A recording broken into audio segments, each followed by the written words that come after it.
देखिए, ट्रीटमेंट तो इसका एकमात्र ऑपरेशन है। अगर गाड़ी चलाते टाइम तो थोड़ा दर्शकों का, इनका गड्ढों का ध्यान रखें, जैसे कि एकदम से जोड़ नहीं पड़े। अदरवाइज वो पेशेंट बिल्कुल नॉर्मल है, कहीं कोई इशू नहीं है। तो क्या अगर आप नहीं कराते, इसका होने का आप कॉम्प्लिकेशन को बेसिकली इन्वाइट करो और बढ़ावा दे रहे हैं। नमस्कार, आज के इस पॉडकास्ट हैप्पी हेल्थ में आपका स्वागत है। मेरा नाम नितेश तिवारी है और मेरे साथ में हैं doctor DS Malik sir.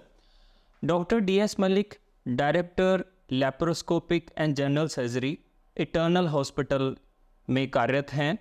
Doctor DS Malik sir को सर्जरी के क्षेत्र में व्यापक अनुभव है। उन्हें कई फेलोशिप और पुरस्कार भी प्राप्त हुए हैं। हाल ही में डॉक्टर DS मलिक ने 103 साल के एक पेशेंट का सक्सेसफुल ऑपरेशन करके एक नया कीर्तिमान स्थापित किया है, जिसे इंडिया बुक ऑफ रिकॉर्ड में दर्ज भी किया गया है। डॉक्टर DS मलिक से आज हम लोग piles, fissure, fistula, gallbladder stone और हर्निया से रिलेटेड बीमारियों के बारे में चर्चा करेंगे। डॉक्टर DS मलिक सर, आपका स्वागत है आज के इस थैंक यू। पॉडकास्ट में। सबसे पहले मलिक सर, आप हमको ये बताएं कि पाइल्स, फिशर एंड फिस्टुला होता क्या है?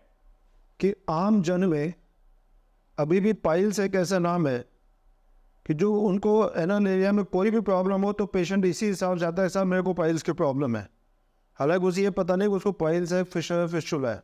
वो सभी चीज़ को एक पाइल्स के नाम से समझता है कि मेरे पाइल्स हो गए। लेकिन जब वो डॉक्टर के पास में आता है और अपनी तकलीफ बताता है, फिर डॉक्टर उसको एग्जामिन करके फिर बताते हैं भैया आपको पाइल्स है या फिशर है या फिस्टुला है।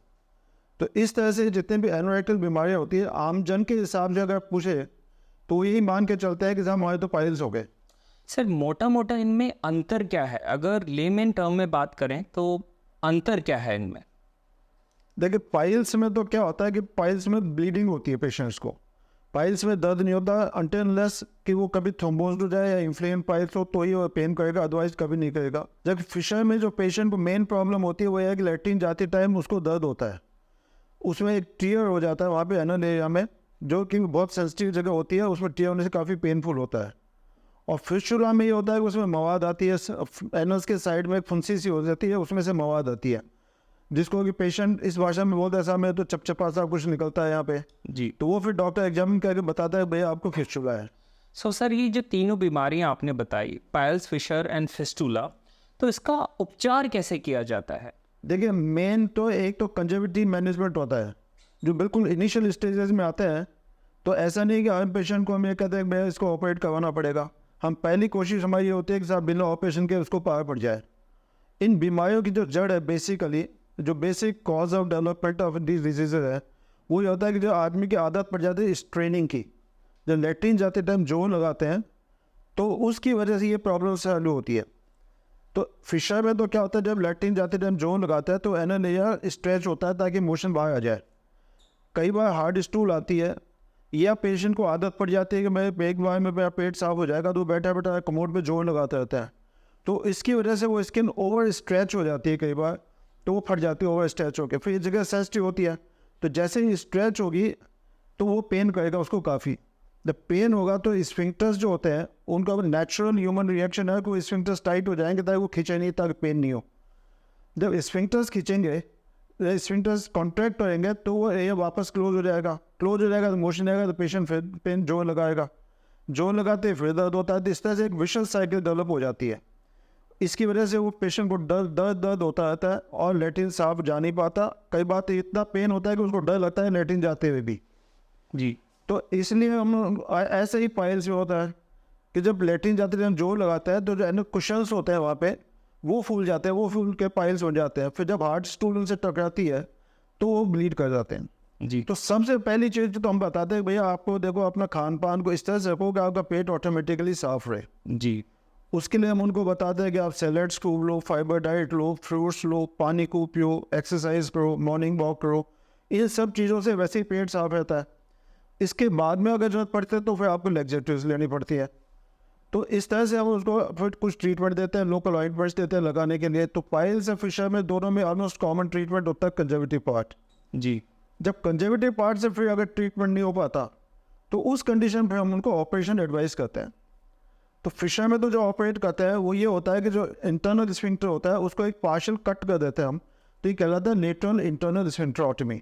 आज का लेटेस्ट प्रोसीजर यही है जिसके बहुत अच्छे रिजल्ट्स हैं। ऐसे ही पाइल्स में अगर हमें ऑपरेट करना होता है तो पहले तो हम हेमोरेक्टमी किया करते थे, लेकिन उसमें चूँकि पेन होता था, कई बार ब्लीडिंग होती है, पोस्ट ऑपरेटिवली कॉम्प्लिकेशंस होते हैं, कई बार एनल स्टेनोसिस होने लग जाती है, तो वो आजकल अवॉइड करते हैं। तो जो बेस्ट प्रोसीजर आज की तारीख में मोस्ट कॉमनली किया जा रहा है वो होता है MIPH, that is minimum invasive procedure for haemorrhoids. तो इसमें क्या होता है कि दूरबीन, जिसको कि अपने देशी भाषा में बोलते हैं, बाकी स्टेपलर होता है, तो स्टेपलर को हम अंदर ले जाते हैं रेक्टम के अंदर पाइल्स के लेवल से ऊपर, और उस स्टेपलर से बहुत ही एक छोटा एरिया अंदर के साइड का वॉल का वो कट के वापस जुड़ जाता है। तो इन पाइल्स की जो ब्लड सप्लाई आ रही है वो उसी लेवल पे ब्लॉक हो जाती है, धीरे धीरे श्रिंक हो जाते हैं। इसमें किसी तरह की काटापीटी नहीं होती, किसी तरह का पेन नहीं होता। 2 दिन बाद में या 3 दिन बाद में आदमी अपने वापस अपने जॉब के ऊपर आसानी से जा सकता है जी। ऐसे फिस्टुला के लिए, फिस्टुला में बेस्ट रहता है कि या तो फिस्टुलोटमी करते हैं, वो उसको ट्रैक्ट को खोल देते हैं ताकि वो धीरे धीरे हीलअप हो जाता है, या फिस्टुलेक्टमी करते हैं, उस ट्रैक्ट को निकालते हैं। आजकल और नए नए तरीके इनके चलने लगे हैं। तो जिस तरह के फिस्टुला होता है, कई बार कॉम्प्लेक्स फिस्टुला होता है, उसमें फिर सर्जरी भी कॉम्प्लिकेटेड हो जाती है। तो उसमें कुछ नए प्रोसीजर से निफ्ट आ गई, ligation of intersphincteric fistulas tract, या स्लोफ्ट आ गया, सबक्यूटेनियस लाइगेशन ऑफ फिस्टुलर ट्रीटमेंट। इस तरह नए प्रोसीजर्स आ गए, लेकिन इनके रिजल्ट्स भी अभी उतने सेटिस्फाइड नहीं हैं। तो आज की तारीख में भी फिस्टुलेक्टमी एक स्टैंडर्ड ट्रीटमेंट बना हुआ है जो हम फिस्टुला के लिए करते हैं। अब आपने लेटेस्ट टेक्निक से इलाज तो किया या सर्जरी करी लेप्रोस्कोपिक तरीके से, लेकिन क्या ये सर्जरी के बाद में ये समस्या वापस हो सकती है? कि जो ये बीमारी डेवलप होने का मेन कारण है वो ये होता है कि आदमी लेटरिन जाते टाइम स्ट्रेन करता है, जोर लगाता रहता है बैठा बैठा वहाँ पे। अब अगर हमने ऑपरेट कर दिया किसी पर्टिकुलर बीमारी के लिए, पाइल्स के लिए कर दिया, फिशर के लिए कर दिया मान लो, उससे क्या होगा कि वो एक नॉर्मल स्टेज पे आ जाएगा। लेकिन नॉर्मल स्टेज के आने के बाद में भी अगर वो जोर लगाता रहेगा उसी तरह से, तो फिर उसको वापस होने की संभावना बनती है। इसीलिए से आपने सुना होगा कि कई बार कई लोग कहते हैं हमने पाइल्स का ऑपरेशन करवाया वापस हो गए। उसका बेसिक रीज़न ये होता है कि वो प्रॉपरली उसको इंस्ट्रक्शंस को फॉलो नहीं करता पेशेंट, बाद में कई एक बार ठीक हो जाता है वो भूल जाता है सब चीज़ जाके के। तो इसलिए फिर ये मेन कारण होता है वापस होने का। जो चीज़ हम लोग पहले कर रहे थे जिसकी वजह से ये समस्याएं हो रही थी, तो जैसे डॉक्टर साहब ने बताया कि उन सारी चीज़ों को अवॉइड करना है, खान पान में थोड़ा सा बदलाव करना है, तो सर्जरी से रिजल्ट अच्छे रहेंगे और वापस से ये समस्याएं नहीं आएगी। हम लोग आगे बात करते हैं सर गोल स्टोन के लिए। तो जो गोल स्टोन है, गॉल ब्लैडर स्टोन है, हमको पता कैसे चले कि हमारे को गॉल ब्लैडर स्टोन हो गया है? गॉल ब्लैडर अपने पेट में ऊपर की साइड में दाहिनी साइड में होता है। इसमें जब स्टोन्स हो जाते हैं तो काफ़ी टाइम तो बड़ी स्टोन्स बड़े साइलेंट स्टोन होते हैं, ये किसी तरह के पेशेंट को कंप्लेंट नहीं होती। तो उस कंडीशन में अगर मान लो वो अपने रूटीन चेकअप के लिए कभी गया या उसने सोनोग्राफी करवाई किसी और पर्पज़ के लिए, तो उसमें गॉल स्टोन्स आ गए तो साधारणतः मरीज को प्रॉब्लम होती है पेगेस्ट्रिक रीजन में, वो कई बार इवन फिजिशियंस के पास चले जाते हैं, तो रूटीन में उसको एसिडिटी करके ट्रीट करते रहते हैं।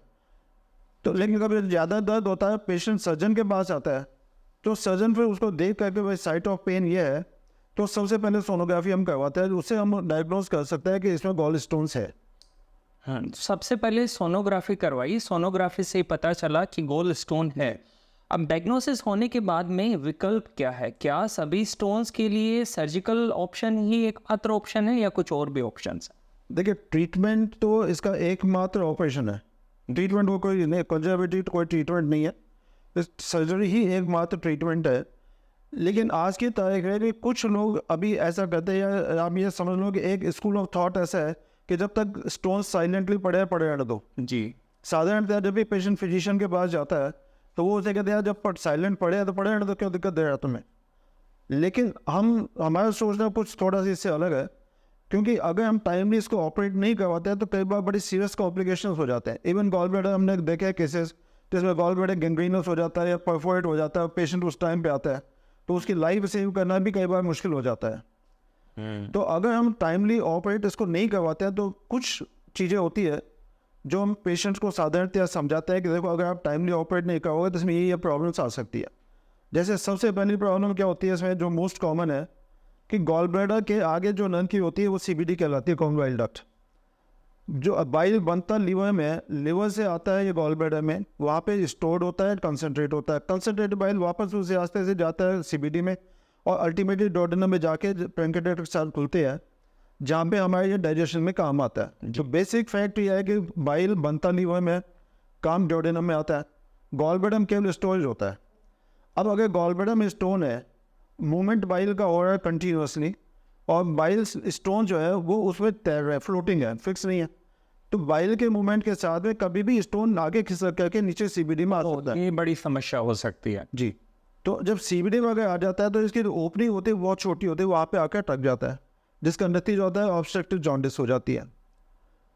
तो अगर हम स्टोन गॉल ब्लैडर में आता है, उस टाइम पे हम ऑपरेट करते हैं पेशेंट को, तो हम उसको लेप्रोस्कोपिक कॉलिसिस्टेक्टमी कहलाती है वो। जी।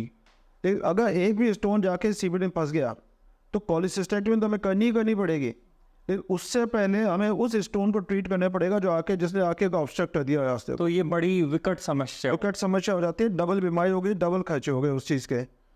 और उसको हम आजकल करते हैं दूरबीन से, ERCP करते हैं, जैसे गेस्ट्रोस्कोपी करते हैं तो एंडोस्कोप मुंह के रास्ते से डालते हैं, पेट के अंदर जाता है, आगे ले जाकर के डोडेनम पास उस रास्ते को काट के चौड़ा करते हैं, फिर स्टोन को निकालते हैं। लेकिन कई बार वो स्टोन फंसा रहता है यहाँ पे, तो निकलता नहीं दूरबीन से भी। उस कंडीशन में या तो बड़ा ऑपरेशन करें या लेप्रोस्कोपी हम CBD को एक्सप्लोर करते हैं, और एक्सप्लोर करके फिर स्टोन को ऊपर से निकाल करके फिर उसमें एक टी-ट्यूब डालते हैं, वो फिर 3 हफ्ते तक पेट में पड़ी रहती है। तो इस प्रकार से जो काम अगर हम टाइमली उसको करवा लेते 2-3 दिन में संभव था, उसी काम के लिए पेशेंट को 2-3 हफ्ते भी लग सकते हैं। उनका खर्चा बढ़ गया, बीमारियाँ बढ़ गई, परेशानियाँ बढ़ गई, सब घरवालों की परेशानी बढ़ गई। दूसरा इसमें ये होता है कि जितने दिन तक स्टोन्स उसमें पड़े रहते हैं, वो इसमें सूजन पैदा कर देता है गॉल ब्लैडर में, जो कि कॉलिसिस्टाइटिस कहलाती है। उसमें वॉल भी थिकन हो जाती है और आसपास के जो स्ट्रक्चर्स हैं वो जाकर के उसके चिपकने लग जाते हैं, जो एडिशंस कहलाते हैं। तो जैसे अब हम ऑपरेट जब करते हैं तो बेसिकली हमें निकालना तो गॉल ब्लैडर होता है, लेकिन सराउंडिंग स्ट्रक्चर्स जो सब चिपके आते हैं, पहले उनको सबको अलग अलग करके छुड़ाना पड़ेगा।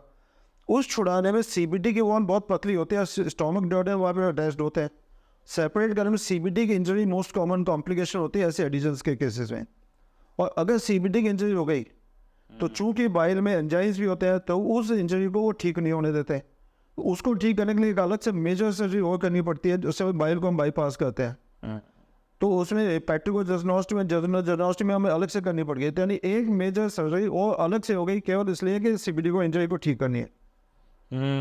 ऐसे ये क्या होता है, जैसे इस तरह से पान खाने वालों की सुपारी के इरिटेशन से कैंसर हो जाता है मुंह का, ऐसे ही गॉल ब्लैडर के स्टोन्स की इरिटेशन की वजह से कई बार गॉल ब्लैडर का कैंसर भी बहुत कॉमन है।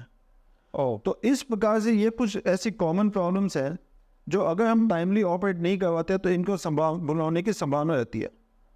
तो हम तो जिस तरह से पेशेंट को समझाते हैं कि बेसिकली आपको टाइमली ऑपरेट करवाना चाहिए। अगर आप नहीं करवाते, इसका मतलब कि आप कॉम्प्लिकेशंस को बेसिकली इन्वाइट करो और बढ़ावा दे रहे हैं। इसलिए हमेशा इसको जैसे ही मालूम पड़ जाए गॉल स्टोन्स को ऑपरेट करवा लेना चाहिए। और सर्जरी के बाद में इसकी रिकवरी कैसे होती है सर्जरी की? सर्जरी के लिए साधारणतः हम अस्पताल में पेशेंट को 2 या 3 दिन रखते हैं। तो पहले दिन तो उनके इन्वेस्टिगेशंस होते हैं, उसके इन्वेस्टिगेशन बाद एक फिजिशियन चेक करता है कि उसको देखता है मेडिकल पॉइंट से फिट है कि नहीं है। एक एनेस्थेटिस्ट चेक करता है, वो देखेगा एनेस्थीसिया पॉइंट से पेशेंट फिट है कि नहीं। अगर मान लो पेशेंट को हो गया, जैसे कोई कार्डियक प्रॉब्लम है तो कार्डियोलॉजिस्ट चेक करेगा, न्यूरोलॉजी का प्रॉब्लम तो न्यूरोलॉजिस्ट चेक करेगा। सबसे फिटनेस लेने के बाद में हम नेक्स्ट डे उसको ऑपरेट कर देते हैं। साधारणतः उससे नेक्स्ट डे एक दिन पेशेंट को ऑब्जर्वेशन के लिए रखते हैं हॉस्पिटल में, and next day that is 4th day morning हम डिस्चार्ज कर देते हैं। लेकिन पेशेंट अगर फील करता है ऑपरेशन के सेकेंड डे में मैं ठीक हूँ, मैं जा सकता हूँ, तो हम सेकेंड डे भी डिस्चार्ज कर देते हैं। तो ऑन एन एवरेज 2 से 3 दिन का स्टे तो हम हॉस्पिटल में रहते हैं। उसके बाद पेशेंट को डिस्चार्ज कर देते हैं।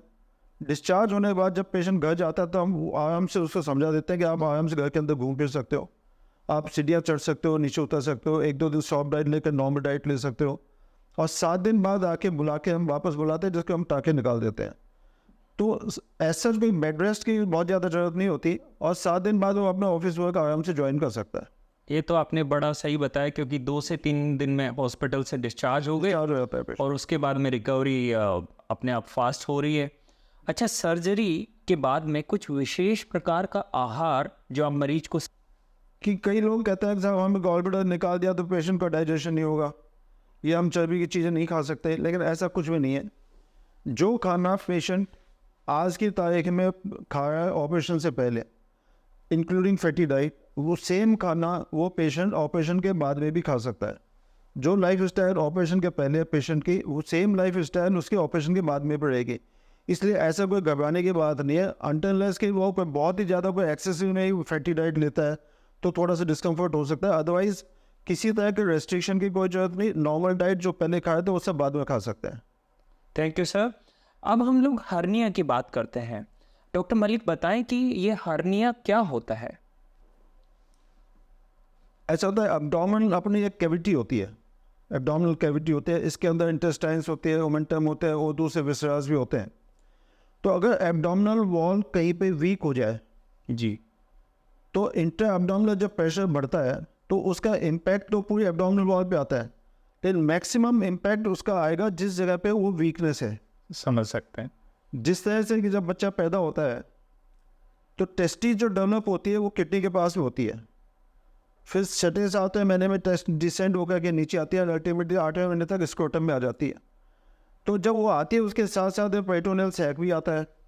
अब जैसे ये एब्डोमिनल वॉल है, इसमें से ये प्रेशर जा रही है, तो ओवरऑल एब्डोमिनल वॉल तो स्ट्रेंथ है, लेकिन जहाँ से ये जा रहा है स्ट्रक्चर वहाँ पे पोटेंशियली वीक हो गई। तो जब भी इंट्राएब्डोमिनल प्रेशर बढ़ता है उसकी वजह से इफेक्ट तो पूरे एब्डोमिनल पे आएगा, जब मैक्सिमम इफेक्ट वहाँ पे आएगा जहाँ वीक है, तो वो पुश होते होते होते होते वो एक डिफेक्ट डेवलप हो जाता है जो हर्निया कहलाता है। और फिर इसमें जो कंटेंट्स आते हैं वो हर्नियल कंटेंट्स कहलाते हैं, जो पेरिटोनियल सैक आता है वो हर्नियल सैक कहलाता है। इस तरह से ये हर्निया डेवलप होता है। जी सर, ये हर्निया कहाँ कहाँ हो सकता है और इसके लक्षण क्या हैं सर? हर्निया बॉडी में कुछ जगह पे हो सकता है और उस जगह के हिसाब से ही साधारणतः हम उनको नाम देते हैं। जैसे साधारणतः जो मोस्ट कॉमन हर्निया होता है ग्रॉइन में होता है, तो ग्रॉइन हर्नियाज कहलाते हैं। स्पेसिफिकली जिसमें कि इंग्वाइनल रीजन से अगर हो तो इंग्वाइनल हर्निया कहलाता है। फिमोरल कैनाल से हर्निया निकलता है तो फिमोरल हर्निया कहलाता है। ऑपरेटर कैनाल से निकलता है तो ऑपरेटर कैनाल से कहलाता है। अम्लाइकल से पास से निकलता है तो अम्लाइकल हर्निया कहलाता है। अगर लेटरल वॉल से निकलता है तो लेटरल एब्डोमिनल वॉल हर्निया होता है।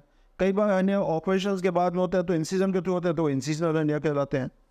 कभी कभी हर्निया जैसे स्टोमक इसोफेगस से कनेक्टेड होता है, डायफ्राम में आती है वहाँ पे, तो वहाँ पे वीकनेस आ जाते हैं तो हाइटल हर्निया कहलाता है।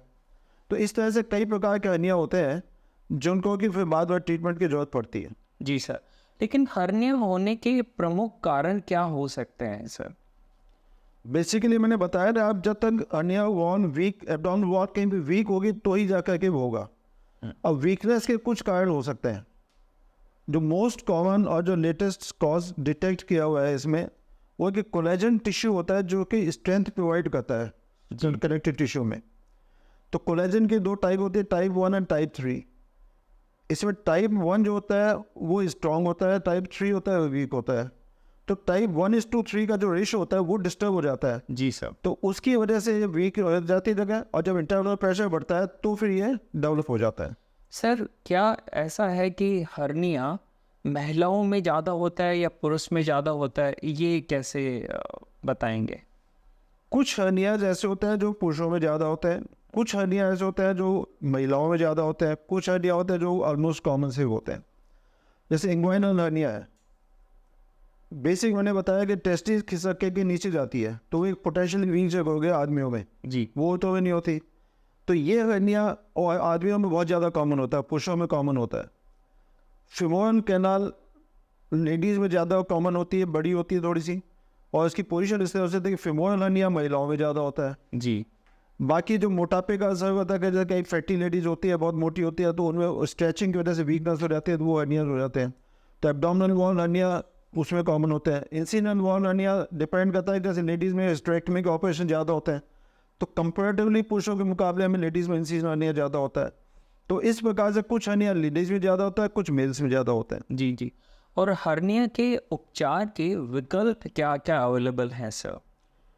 हर्निया का ट्रीटमेंट केवल मात्र ऑपरेशन है और कोई ट्रीटमेंट नहीं है जी। लेकिन आज का जो लेटेस्ट है उसमें है कि अपन हर केस को हम ये नहीं बताते कि आपको इमीडिएटली ऑपरेट करवाना चाहिए। ऐसा नहीं हर्निया का केस आया, हमने स्ट्रेट जाके कह दिया कि भैया तो ऑपरेट करवा ले। आजकल एक वॉचफुल वेटिंग का कॉन्सेप्ट चला है जी, तो जो सीनियर सिटीजन्स होते हैं, ओल्ड एज में जो पेशेंट्स होते हैं, जी, उनमें जो बिल्कुल अर्ली स्टेज का हर्निया होता है, जी सर। उनमें हम वॉचफुल वेटिंग का कॉन्सेप्ट रखते हैं वॉचफुल वेटिंग का मतलब होता है कि आप वॉच करते रहो, अगर आपको कभी प्रॉब्लम देता है तो आप तुरंत जा करके उसको ऑपरेट करवा लो, अदरवाइज जब तक अपन खींच सकते हैं। अदरवाइज हर्निया का ट्रीटमेंट एज सच ऑपरेशन है, अगर हम डिले करते हैं, हर्निया का ऑपरेशन एज सच कोई इमरजेंसी नहीं है, लेकिन अगर हम डिले करते हैं फॉर अनड्यू रीजन या किसी भी वजह से, तो एक स्कोप आता है कि इंटेस्टाइन्स उसमें आकर के फंस जाती है, जी वो स्ट्रेंगुलेटर देना करता है, तो उस टाइम उसको इतना सिवियर पेन होगा, जी वो बड़ा अनटॉलरेबल होगा, 1 मिनट उसका बैठना भारी हो जाएगा, उसको इमरजेंसी में जाके ऑपरेट करना पड़ेगा। जी तो हम जो पेशेंट को समझाते हैं बेसिकली ये समझाते हैं कि ऐसी स्थिति नहीं आवे, इसलिए बेटर है कि आप टाइम रहते हैं इसको ऑपरेट करवा लो, करवाना है कि इसको प्लान वे में, ऐसा कोई इमरजेंसी ऑपरेशन नहीं है। हाँ। आप अपने प्लानिंग वे में अपनी छुट्टियों के हिसाब से, अपने पैसों के हिसाब से, घर की परिस्थितियों के हिसाब से कभी भी करवा सकते हैं, लेकिन इलाज इसका एकमात्र ऑपरेशन हो, कोई इलाज नहीं। जी, इसका सर्जरी का कोई जोखिम है, या आप ये बताना चाहेंगे कि सर्जरी नहीं करवाना ज़्यादा जोखिम है, वनस्पत सर्जरी करवा लेना ज़्यादा ठीक है? सर्जरी करवाना ही ठीक है, क्योंकि मैंने बताया कि अगर सर्जरी नहीं करवाते अपन और कभी इसमें स्ट्रेंगुलेट हो गई, इंटेस्टाइन स्ट्रेंगुलेट हो गई, वो फिर इमरजेंसी हो जाएगी, और स्ट्रेंगुलेशन में फिर इमरजेंसी होगा, इंटेस्टाइन भी गल जाती है, गंगीन हो जाती है, तो उस कंडीशन में ऑपरेट करवाने पे क्या होगा, पहले हम इंटेस्टाइन को ऑपरेट करेंगे, हर्निया तो रह जाएगा उसका ऐसे अच्छा, हर्निया फिर सेकंड स्टेज में जाके ऑपरेट करेंगे, क्योंकि हर्निया की मैश लगा नहीं सकते हम इन्फेक्टेड केसेस में, यस सर। क्योंकि उसमें मैश इन्फेक्शन होने के चांसेस होते हैं। तो ऐसे केसेस नहीं हो, इसलिए हम बेटर है कि आप उसको प्राइमरली पहले आप ऑप्ट करके चॉइस से ऑपरेशन करवा लें। अच्छा सर, हर्निया की सर्जरी करवा ली, उसकी रिकवरी प्रक्रिया कैसे होती है? साधारण सी चीज़ है, वो हर्निया में भी जैसे हम जब ऑपरेट करते हैं पेशेंट को, वो 2 या 3 दिन हॉस्पिटल बेड में रखते हैं, उसके बाद उसको डिस्चार्ज कर देते हैं, 8 दिन बाद बुला करके उसके टाँके निकाल देते हैं, उसके बाद रूटीन में वो अपने काम पे जा सकता है। हर्निया के ऑपरेशन हम ओपन सर्जरी से भी करते हैं, लेप्रोस्कोपिकली भी करते हैं। कुछ पर्टिकुलर हर्नियाज में लेप्रोस्कोपिक सर्जरी ज़्यादा बढ़िया होती है, इंग्वाइनल हर्निया पर्टिकुलरली उसमें आज की तारीख में भी ओपन सर्जरी का ज़्यादा स्कोप है, ज़्यादा अच्छी मानी जाती है as compare to laparoscopic surgery. उसके कई डेफिनेट रीजंस होते हैं। ओपन सर्जरी में टाइम कम लगता है, डिसेक्शन कम करना पड़ता है, कॉम्प्लिकेशंस कम होता है, रिकरेंस कम होती है, रिकरेंस तो ऑलमोस्ट बराबर सी होती है जी लेकिन कॉम्प्लिकेशंस कम होते हैं, जो कि लेप्रोस्कोपिक सर्जरी में ज़्यादा होते हैं। जी अगर नए सीखने वाले से सर्विस करते हैं, उस कंडीशन में लेप्रोस्कोपिक में रिकरेंस भी ज़्यादा होती है, जी क्योंकि इसमें जो लर्निंग कर्व है वो बहुत लंबा होता है। जी मतलब आप कम से कम 150 केसेस ऑपरेट करोगे तब जाके आप अपने आप को एक्सपर्ट कर सकते हो हर्निया सर्जरी में लेप्रोस्कोपिकली, जबकि ओपन सर्जरी में ये बिल्कुल बेसिक सर्जरी है। इसी वजह से इंग्वाइनल हर्निया की सर्जरी को आज तक गोल्ड स्टैंडर्ड नहीं माना लेप्रोस्कोपी की सर्जरी को, जी सर। क्योंकि मास जो सर्जन्स हैं जो रूरल एरिया में हो तो आज में ओपन सर्जरी कर रहे हैं, उनके पास न तो साधन होते हैं न वो कर पाते हैं, ये बात। सो हर्निया की सर्जरी करवाने के बाद में क्या मरीज गाड़ी चला सकता है, अपनी दैनिक जो गतिविधियां हैं वो भी कर सकते हैं क्या?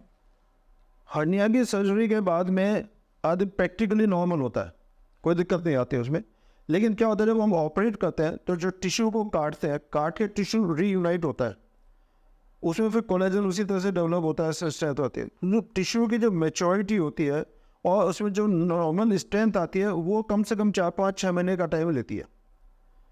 तो उस टाइम तक हम पेशेंट को ये समझाता है कि आपको जो रूटीन वर्क आप सब कुछ कर सकते हो, कहीं कोई इशू नहीं है, लेकिन बहुत ज़्यादा भागदौड़ी नहीं करें, बहुत ज़्यादा कोई भारी वजन नहीं उठाए, अगर गाड़ी चलाते टाइम तो थोड़ा दशकों का, इनका गड्ढों का ध्यान रखें, जैसे कि एकदम से जोर नहीं पड़े जी। अदरवाइज वो पेशेंट बिल्कुल नॉर्मल है, कहीं कोई इशू नहीं है। तो 3-4 महीने तक ये थोड़ी सी सावधानी उनको रखनी पड़ती है, बाकी अदरवाइज वो बिल्कुल नॉर्मल रहते हैं, कहीं कोई प्रॉब्लम नहीं आती। थैंक यू डॉक्टर मलिक, आपने इतनी महत्वपूर्ण जानकारी हमारे श्रोताओं से साझा की है। मुझे निश्चित विश्वास है कि डॉक्टर साहब का जो एक्सपीरियंस है, एक्सपर्टीज है, उससे आपको काफ़ी सीखने को मिला होगा। हम लोग इटर्नल हॉस्पिटल से इस तरीके के पॉडकास्ट आगे भी करते रहेंगे। इस पॉडकास्ट का नाम मैंने आपको बताया, हैप्पी हेल्थ। तो हैप्पी हेल्थ की नेक्स्ट सीरीज़ भी हम आपके साथ में साझा करते रहेंगे। अधिक जानकारी के लिए आप इटर्नल हॉस्पिटल आ सकते हैं, डॉक्टर साहब से संपर्क कर सकते हैं। हेल्पलाइन नंबर पे भी आप बात करके अपनी परेशानी बता सकते हैं। धन्यवाद।